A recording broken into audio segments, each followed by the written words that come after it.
Hello প্রিয় student, আশা করছি তোমরা সকলেই ভালো আছো এবং সুস্থ আছো।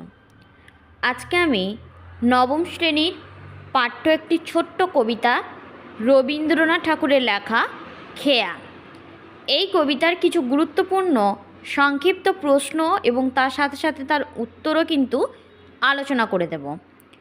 তোমরা আশা করছি এই কয়েকটা প্রশ্ন এবং উত্তর করলে পরীক্ষাতে কমন পাবে। তো আমি তো আগের ভিডিওটিতে পড়িয়েছি খেয়া কবিতাটি, প্রতিটি লাইন ধরে ব্যাখ্যাও করেছি।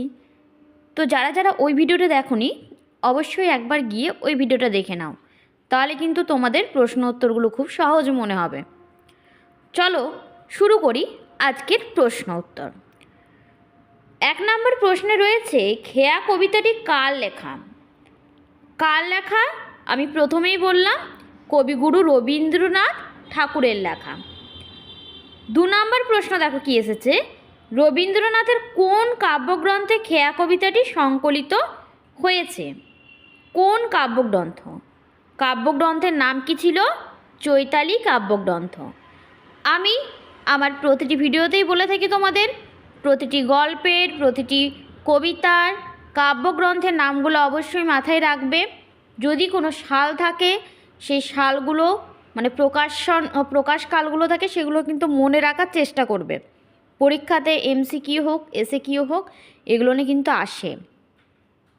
3 নম্বর যে প্রশ্নটি রয়েছে দেখো কি আছে, খেয়া কবিতায় দুটি গ্রামকে ব্যঞ্জন মানে এই কোশ্চেনটা একটু ভুল আছে, এখানে হবে কি ব্যঞ্জনা নিয়ে আছে না, হবে খেয়া কবিতায় 2 পারে দুটি গ্রাম জীবন ও মৃত্যুর ব্যঞ্জনা নিয়ে আসে। আমি কিন্তু পড়িয়েছিলাম খেয়া কবিতার মধ্যে কি ফুটে উঠেছে সেটাও কিন্তু আমি ভালোভাবেই ওই আগের ভিডিওতে বলেছি, তাই এখানে আর ডিসকাস করছি না।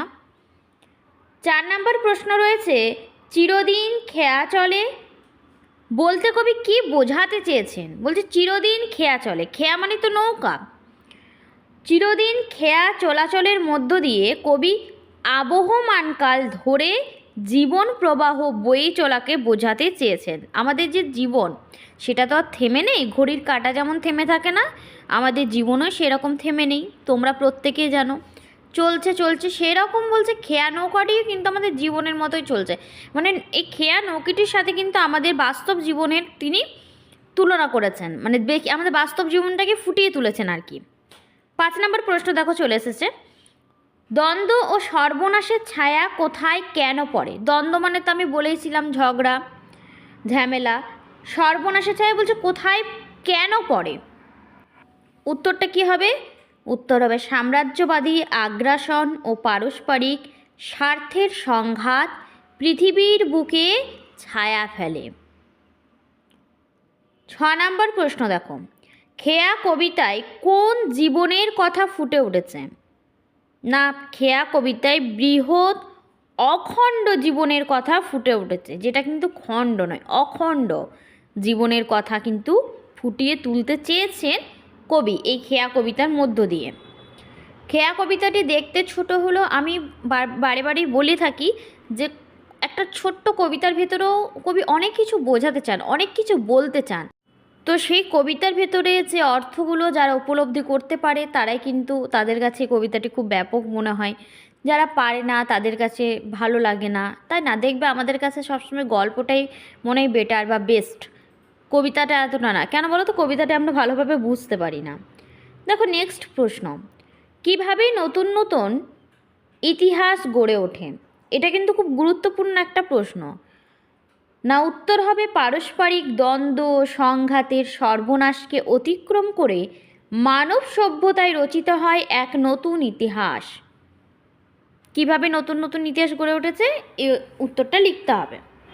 নেক্সট আমরা দেখি কি আছে, চৈতালি কাব্যের কবিতাগুলোর আর্যিকগত বৈশিষ্ট্য কী? মানে শিরোনামহীন কবিতাগুলো সনেট বা চতুর্দশী জাতীয় কবিতা, এটা একটু জেনে রাখা দরকার। এরকম প্রশ্ন কিন্তু খুব একটা পরীক্ষাতে দেয় না, তাই তোমরা একটু জেনে রাখবে যে চৈতালি কাব্যগ্রন্থ থেকে তো নেওয়া হয়েছে কবিতাটি, তাহলে ওই কবিতার যে এটা একটু ভুল আছে, কেন হুঁশিয়ার আকার একসাথে হয় না, একটু একটু স্পেলিং মিস্টেক আছে প্রশ্নগুলোর মধ্যে, তোমরা একটু অ্যাডজাস্ট করে নেবে। এখানে বলতে চেয়েছে যে কি জাতীয় কবিতা এখানে? এর বৈশিষ্ট্যগুলো কী? এর বৈশিষ্ট্য হচ্ছে এগুলো শিরোনামহীন, যা শিরোনাম নেই। এই কবিতাগুলি সনেট আর চতুর্দশপদী কিন্তু জাতীয় কবিতা। সনেট কাকে বলে সেগুলো সম্বন্ধে একটা ভিডিও করে দেবো যদি তোমরা জানতে আগ্রহী হতো। তো যাই হোক, তোমরা তো এখন ক্লাস 9-এ পড়ো, একটু ছোটো, এখন এতটা ডিপলি যাওয়ার দরকার নেই। দেখো নেক্সট প্রশ্ন কি এসেছে।